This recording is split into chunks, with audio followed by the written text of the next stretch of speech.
Olá, pessoal! Agora que a gente já conhece os diagramas de caso de uso, a gente vai conhecer os diagramas de classe. Os diagramas de classe, como a gente já comentou, eles servem para descrever a estrutura interna do software. As classes, elas são a abstração da estrutura e do comportamento de todos os objetos que compõem o software que está sendo desenvolvido. E aqui, quando a gente faz o diagrama de classe, a gente está tomando uma perspectiva que ela é um pouco mais orientada a objetos. Então, a gente começa a pensar na orientação a objetos. Por isso que aqui, quando a gente vai fazendo diagramas de classe, eu espero que vocês estejam confortáveis com os conceitos de orientação a objetos. Objetos nada mais são do que instâncias de classes que são criadas. Essas classes, essas instâncias, elas podem ser modificadas e elas também podem ser destruídas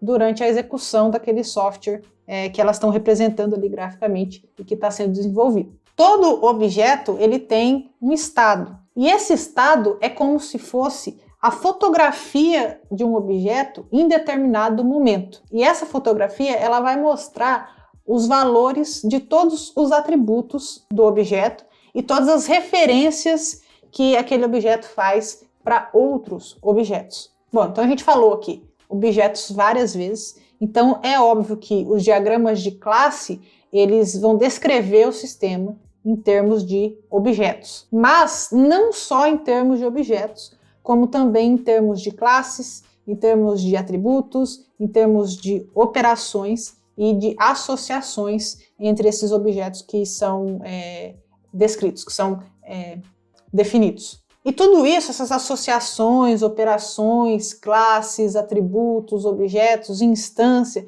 todos esses termos a gente já conhece das aulas de orientação a objeto, de programação, orientação a objeto. Então aqui na tela a gente tem aquele diagrama de caso de uso que a gente fez no vídeo anterior. Agora o que a gente vai fazer aqui é um diagrama de classe. E esse diagrama que a gente vai construir, que é um diagrama de classe, ele vai ser a descrição geral, a descrição padrão para todas as instâncias que a gente quiser construir da classe relógio simples. Então, eu vou aqui no nosso projeto do Asta e eu vou clicar com o botão direito aqui e vou criar um diagrama, mas agora eu vou criar um diagrama de classe. Ele vai abrir para mim esse outro esqueminha aqui, que vai ser um diagrama de classe. E agora eu vou começar a pensar no nosso sistema, nas possíveis classes do nosso sistema para um relógio simples. Então, se eu pensar no relógio, todos os relógios, eles têm basicamente algumas coisas que são comuns. Então, eu tenho um relógio simples. Esse relógio simples, ele vai ser composto por botões, ele vai ter display, ele vai ter bateria e ele vai mostrar um horário. Então são as coisas mais simples que sempre vão ter em um relógio. Então, é lógico que eu vou precisar de uma classe que chama relógio. Então, para adicionar uma classe nesse nosso diagrama, eu tenho que clicar aqui nesse botãozinho aqui que mostra para mim a classe. Eu coloco nossa classe aqui, eu tenho que dar um nome para ela. Então eu vou colocar o nome dessa classe de relógio simples. Tem mais dois campos aqui, mas a gente vai se preocupar com esses dois campos daqui a pouco. Quais outras coisas importantes que a gente falou? Vai ter sempre, o relógio vai ter sempre botão, então eu vou ter uma classe botão. O relógio, ele vai ter display, vou colocar uma classe display. Um relógio, ele vai ter bateria, eu vou colocar uma classe bateria. E um relógio, ele vai ter o horário. Vou colocar uma classe horário.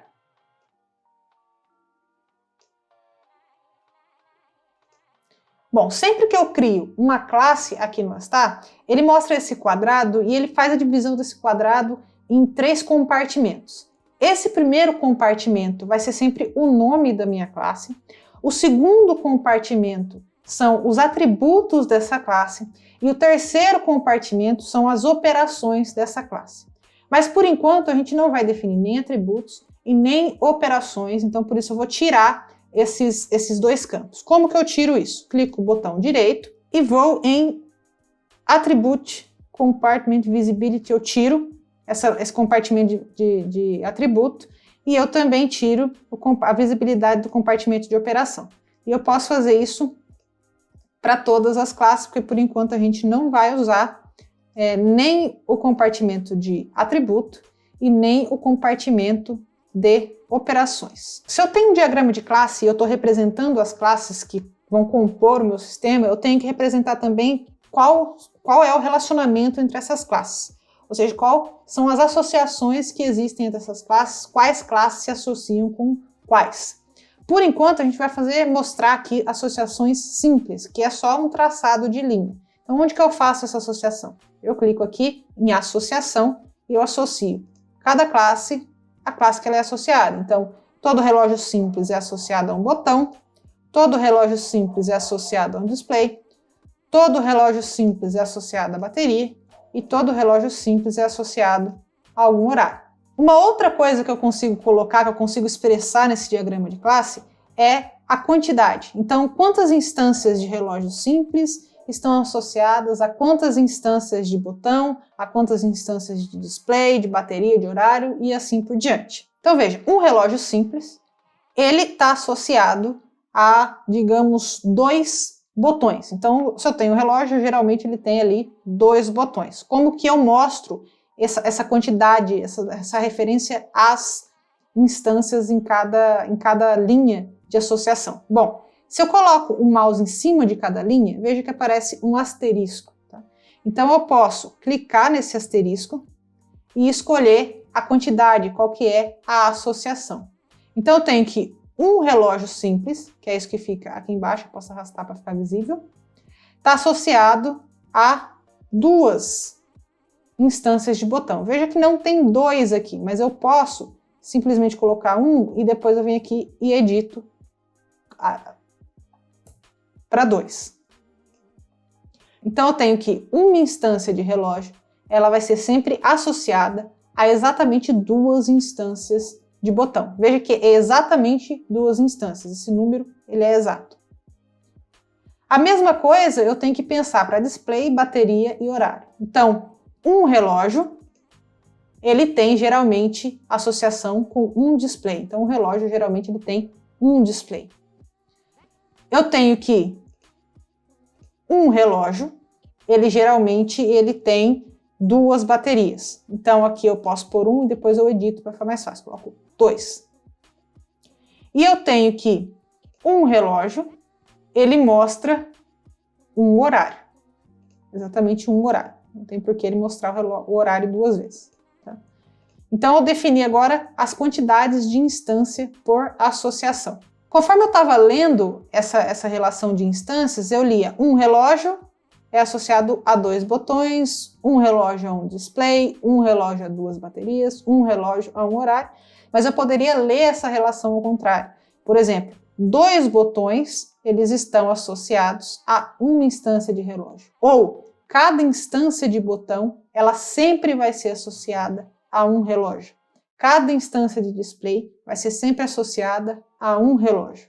Cada instância de bateria, ela vai ser sempre associada a um relógio e cada instância de horário, ela vai ser sempre associada a um relógio. Quando a gente está fazendo a análise de um diagrama, quando a gente está lá no processo de análise, que a gente vai aprender em mais detalhes futuramente, essas associações que estão sendo mostradas aqui no nosso diagrama, elas representam relações de existência. Então, por exemplo, um relógio simples, quando ele existe, para ele existir, ele tem que ter botões, ele tem que ter display, ele tem que ter bateria e ele tem que exibir o horário. É uma relação de existência. Sempre que existir o relógio, essas outras instâncias, elas também vão existir. E nesse nosso exemplo aqui, essas associações, elas são assimétricas. Isso porque o botão, ele não vai existir se não existir um relógio simples. O botão, ele não vai conseguir executar as funções dele se não existir um relógio. Suponha que aqui eu não tenha tirado aquele compartimento de operações e tenha definido várias operações que nada mais são do que os métodos de uma classe botão se eu fosse implementar. Se o relógio não existir, esse botão ele simplesmente não consegue usar essas operações, essas funções. Na UML, além dessas relações assimétricas, como esse exemplo que a gente acabou de fazer, existem relações que são unidirecionais, mas esse tipo de relação a gente vai ver um pouquinho mais para frente. E se a gente sair um pouco desse ambiente de análise e a gente começar a pensar na implementação em si, essas associações que a gente desenhou no diagrama nada mais são do que referências a esses outros objetos. Então, essa associação aqui, por exemplo, entre relógio simples e botão, significa que na minha classe relógio vai ter que ter ali um atributo que vai ser ali uma referência para um objeto do tipo botão. Se eu estiver pensando em C, por exemplo, essa referência poderia ser um ponteiro facilmente. Espero que você tenha entendido, espero que você tenha gostado dessa aula. Se gostou, deixa o joinha aí embaixo. Não esquece de se inscrever no canal para não correr o risco de perder nenhuma próxima aula. Vejo vocês lá, até mais!